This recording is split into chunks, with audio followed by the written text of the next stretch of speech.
Hi, this is Thea with the Patchwork Frog. Today I would like to show you a slightly different cast on than the one that you probably are familiar with.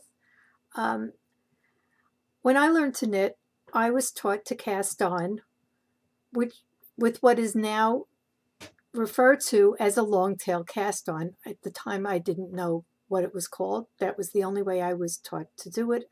And I've been doing this for years and years and years. And part of the problem with a long tail cast on is that you need the ball and the tail. And how often do you start with your slip knot, get to the end of the tail part, and discover that, in fact, you don't have enough yarn to continue and you have to rip it out? There is a way to take care of that also, but I actually found another way to cast on that I really like. And I need my yarn and a crochet hook that would be the appropriate size for the yarn, starting with a slip knot, and I make a chain. I chain as many stitches as I'm going to need, plus a couple of extra, just to be on the safe side. Okay, now let's talk about the chain. So one side of the chain looks like this. The other side is a back, and if you look at the back, there are little bumps on the back. I'm going to go in closer to see if you can see the bumps. What I'm going to do is I'm going to pick up a bump. I'm going to go in with my crochet hook. I'm going to slide my crochet hook into a bump.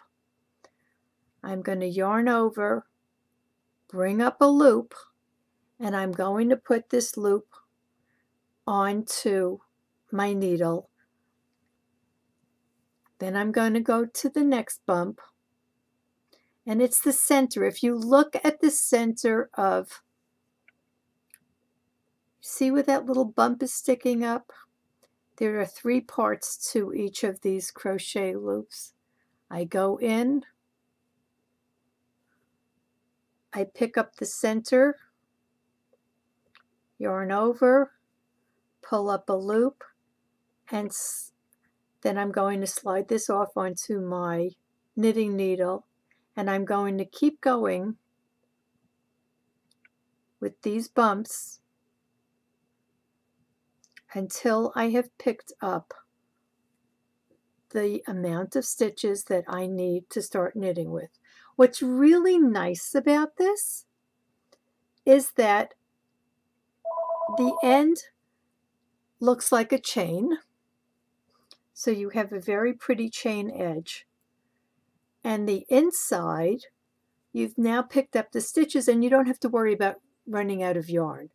The one thing that is not as good about this particular cast on, is that it doesn't have very much stretch. So if you're doing something like a collar, like you're doing a top-down sweater and you're starting with a collar, and the collar is going to lay flat and you don't need any stretch on it, or you're doing a big boat neck and you really don't want it to stretch because you don't want it to slide off your shoulders, this is a great cast on to try.